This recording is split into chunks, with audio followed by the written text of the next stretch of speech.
ఇవ్వట్లేదండి లోపల వాళ్ళకి, బయట వాళ్ళకి ఇస్తున్నారు. మా సామాన్ అన్నీ పోయింది. 3 రోజులు అయితే వచ్చామన్నారు కదంట. లోపల వాళ్ళకి ఇవ్వట్లేదండి, బయట వాళ్ళకి 2 కిలోమీటర్లు నడిచి వెళ్ళాం మంచినీళ్ళకి.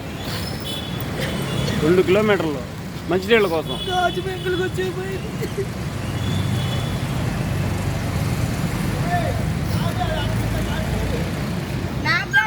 ఇట్లా ప్రభుత్వం ఇచ్చిన వాళ్ళకే ఇస్తున్నారండి. హెలికాప్టర్ చూసి వెళ్తున్నారు, డాబాల మీద ఒక్కళ్ళకే వేస్తున్నారు. పాలు లేవు, మంచి లేవు, ఏమీ లేవు. పావులు కప్పలు మంచినీళ్ళు తాగడానికి లేవు. ఎంతమందిని బతిల్లాడావు. జక్కంపూడి వైఎస్ఆర్ కాలనీ ఎంట్రన్స్ లోనే ఇస్తున్నాడు, లోపలికి రావట్లా. కనీసం బస్సు వెళ్తుంది, పిల్లల్ని ఎక్కించుకోమన్నా ఎక్కించుకోలేదు. అసలు మంచినీళ్ళు అసలు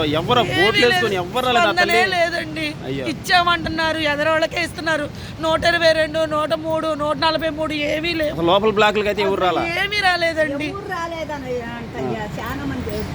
చాలా మంది అక్కడ లోపలికి వచ్చాము, అందరికి ఇచ్చేస్తున్నాము, భయపడాల్సిన పనేం లేదు అంటున్నారు కమ్మా.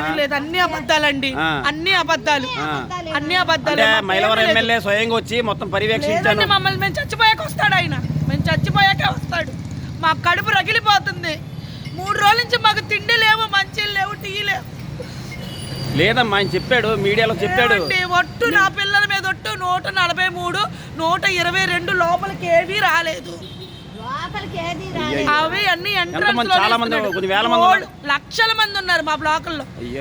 అది మీరు వచ్చే పొజిషన్ ఉంటే మేము మాట్లాడిస్తాం మీడియాతో. మొత్తం వైఎస్ఆర్ కాలనీ మొత్తం ఏం లేదండి. నీళ్ళు తగ్గినాయి అమ్మా ఏమన్నా?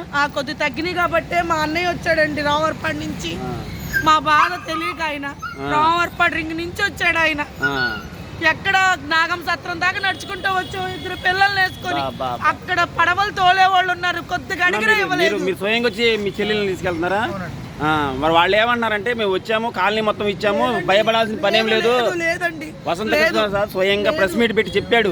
నిన్న మేము మంచిళ్ళకి వెళ్తుంటే వసంత కృష్ణ కుమారు దాని మీద వెళ్తున్నాడు. ఏమి ఇచ్చారండి అంటే వస్తనే అన్నాడు ఆయన. ఏమంటే మేము చచ్చిపోయాక వస్తాయా అని అడిగాను ఆయన్ని నేను. లేవండి, 143, 122, 121 ఈ లైన్లో సందుల్లో తిరగట్లా. మెయిన్ రోడ్డు మీదకి వస్తున్నారు, అక్కడే తీసేసుకుంటున్నారు, మళ్ళీ అదే టర్నింగ్ తిరుగుతున్నారు.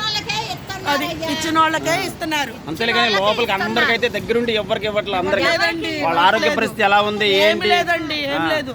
మా 5 ఫ్లోర్ ఆమెకి టైఫాయిడ్ జ్వరం, అలాగే పడవలో తీసుకుని వెళ్ళారు డబ్బులు ఇచ్చుకొని ఎదురు. లేదండి, మాకేం లేదండి, మాకు న్యాయం లేదండి అసలు. నిజంగా మేము చచ్చిపోయినా మమ్మల్ని ఎవరు స్పందించరు. మా ఓట్లే మాకు కావాలి. ముందస్తు సమాచారం కూడా రాలేదా మీకు? ఏం లేదండి. వర్షం అండి ఆ రోజు. మాకు క్యాన్వాస్ కూడా చేయలేదండి పోలీసులు, చేయలేదు.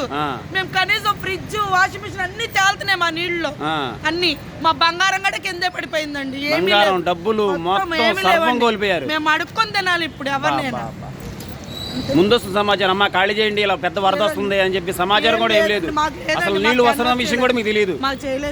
చేయలేదండి. మీడియాకు పంపించయ్యా, మరి రోడ్డు మీద వాళ్ళకు ఇచ్చిన వాళ్ళకే ఇస్తున్నారు. ఆయన వసంత కృష్ణ ప్రసాద్ ఎమ్మెల్యే గారు, మీ ఎమ్మెల్యే గారు ఏమన్నాడంటే నేను స్వయంగా పర్యవేక్షించాను, అందరికి ఏ ఇబ్బంది లేదు, అందరికి నీకు చేసాను అన్నాడు. లేదండి, టీ ఇక్కడికి వచ్చి తాగుతాండి 3 రోజులండి మేము టీ తాగి.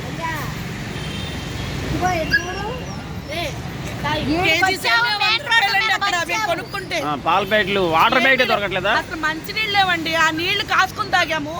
కింద బురదలో నీళ్లు నీళ్లు పట్టికేసి తేలిన తర్వాత ఈ నీళ్లు వేడి చేసుకుని తాగాల్సిన పరిస్థితి వచ్చింది మాకు. ఆ బురదలో నీళ్ళే వేసి వేడి చేసి పట్టికేస్తే బురదంతా లాగేసి వాటినే వేడి చేసుకుని తాగాల్సిన పరిస్థితి వచ్చింది. ఆయన హోమ్ మినిస్టర్ గారు వంగలపూడి అనిత గారు వచ్చారు. వచ్చి వాళ్ళు వీళ్ళు ఏం చెప్పారంటే వైఎస్ఆర్ కాలనీ మొత్తం భయపడాల్సింది ఏం లేదు, ఆందోళన చెందమాకండి, అంతా సర్దుకుంది. బ్లాకుల్లోకి అయితే ఎవరు రావట్లా. 400 బ్లాక్లు అండి. హెలికాప్టర్ లో 4-5 బ్యాగ్లు వేసి వెళ్ళిపోతున్నారు. 400 బ్లాక్లకి ఎలా వస్తాయి? ఈ లోతు నీళ్ళలో ఎంతమంది దిగుతారు? ఈ లోతు నీళ్ళల్లో?